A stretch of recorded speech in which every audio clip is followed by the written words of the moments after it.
लाडकी बहीण योजना या योजनेच्या संदर्भात KYCची मुदत वाढ मिळणार का? म्हणजे जर समजा तुम्ही अजूनही KYC केलीच नसेल, काही लाडक्या बहिणी प्रचंड आहेत, त्यांनी अजून KYC केलीच नसेल, तर नवीन KYC करण्याची मुदत वाढ मिळणार का? कारण सध्या पोर्टलवर फक्त दुरुस्ती करता येते आणि ती पण सर्वांना माहिती आहे 31 मार्चपर्यंत.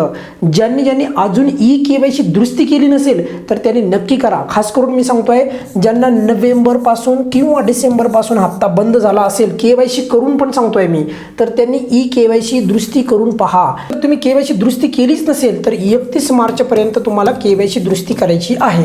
आता येऊयात आपण नवीन KYC मुदत वाढ मिळेल का? तर या प्रश्नाचं उत्तर स्वतः राज्याच्या महिला बाल विकास मंत्री यांनी देखील त्याचे संकेत दिलेले आहेत की नेमकी नवीन KYCला मुदत वाढ मिळणार का. खरं तर आपण पाहिलं तर त्यांनी स्पष्ट सांगितलेलं होतं, राज्याच्या महिला बाल विकास मंत्री यांना एक प्रश्न विचारला होता की नवीन ज्या लाडक्या बहिणींनी अजूनही KYC केलेली नाही त्यांना संधी देणार का? तर त्यावर त्यांनी सांगितलं की आम्ही ऑलरेडी खूप वेळ दिलेला आहे, 4-5 महिन्याचा वेळ दिलेला होता लाडक्या बहिणींना, तरी देखील त्यांनी KYC पूर्ण केली नाही. पण त्याच्यामध्ये पण राज्याच्या महिला बाल विकास मंत्री आणि मुख्यमंत्री यांना सर्वांना एक विनंती आहे की अशा पण काही लाडक्या बहिणी आहेत ज्यांचे पती किंवा वडील बेपत्ता आहेत, या लाडक्या बहिणींना KYC करण्याचा शेवटपर्यंत ऑप्शन नव्हता, त्यांना मात्र काहीतरी पर्यायी व्यवस्था करायला पाहिजे. आणि जर शक्य झालं तर आता या लाडक्या बहिणींना तर ऑब्व्हियसली माझ्या मते जून महिन्यापर्यंत वाट पाहावी लागेल. नवीन ज्यांनी KYC केलीच नाही त्यांना बोलतोय मी. पण राज्याच्या महिला बाल विकास मंत्री अदितीताई तटकरे यांनी स्पष्ट संकेत दिलेले आहेत की नवीन KYC मुदतवाढ मिळणार नाही.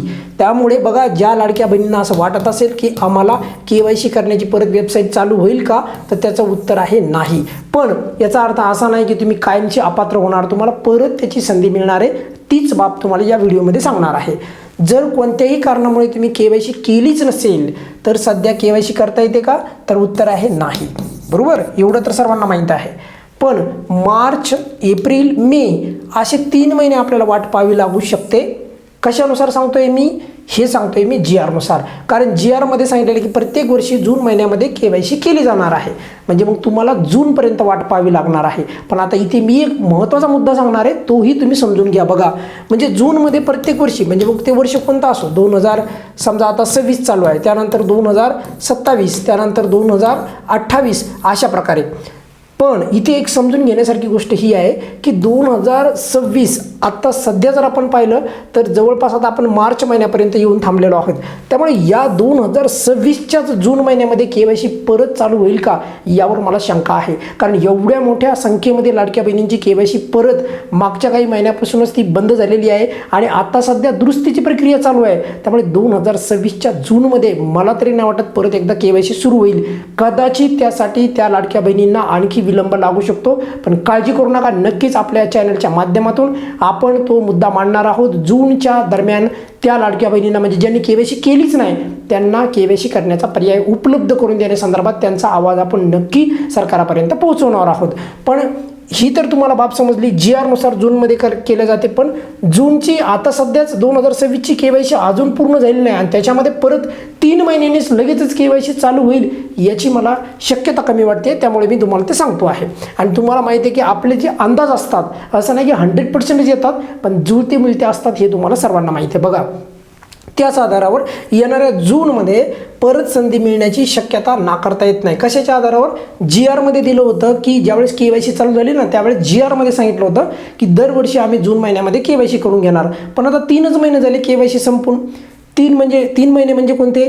समजा उदाहरणासाठी मार्च, एप्रिल, मे, त्याच्यानंतर जूनला परत KYC चालू होईल. तर या 3 महिन्यातच लगेचच चालू करीन का सरकार? तर यावरच मला शाश्वती कमी वाटते. त्यामुळे होण्याची शक्यता फार कमी वाटायली मला तरी. पण तशी किमान ज्या लाडक्या बहिणींनी KYC केलीच नाही त्यांना आपण नक्की KYC करण्याची संधी सरकारने द्यावी अशी विनंती करणार आहोत. त्यानंतर बघा, त्यापेक्षा महत्त्वाचं म्हणजे बघा, जूनमध्ये KYC सरकारद्वारे चालू केली जाईल याची शक्यता कमी आहे. हे मी तुम्हाला कारण वगैरे सर्व सांगितलेलं आहे. पण याच्यावर राज्याच्या महिला बाल विकास मंत्री अदितीताई काय म्हणाल्या हे एकदा आपण समजून घेऊयात. बघा, अदितीताई तटकरे यांना ज्यावेळेस प्रश्न विचारला त्यांनी सांगितलं की सध्या तरी नवीन KYC लिंक सुरू होणार नाही अशा प्रकारचे त्यांनी स्पष्ट संकेत दिलेले आहेत.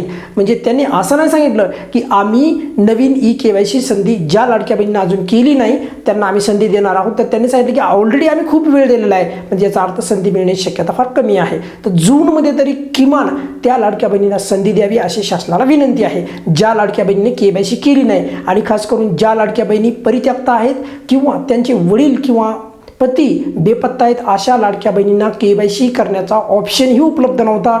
तर त्यांच्यासाठी महिला बालविकास अधिकारी जिल्हा जे कार्यालय असतात, जिल्हा स्तरचे जे काही महिला बालविकास अधिकारी असतात, तर त्यांना देखील विनंती आहे तुम्ही देखील काहीतरी पाऊल उचला, जेणेकरून त्या लाडक्या बहिणींना म्हणजे ज्यांचे वडील किंवा पती बेपत्ता आहेत किंवा ज्या लाडक्या बहिणी परित्यक्त आहेत त्यांना KYC करण्याचा नक्की काहीतरी पर्याय उपलब्ध करून द्या.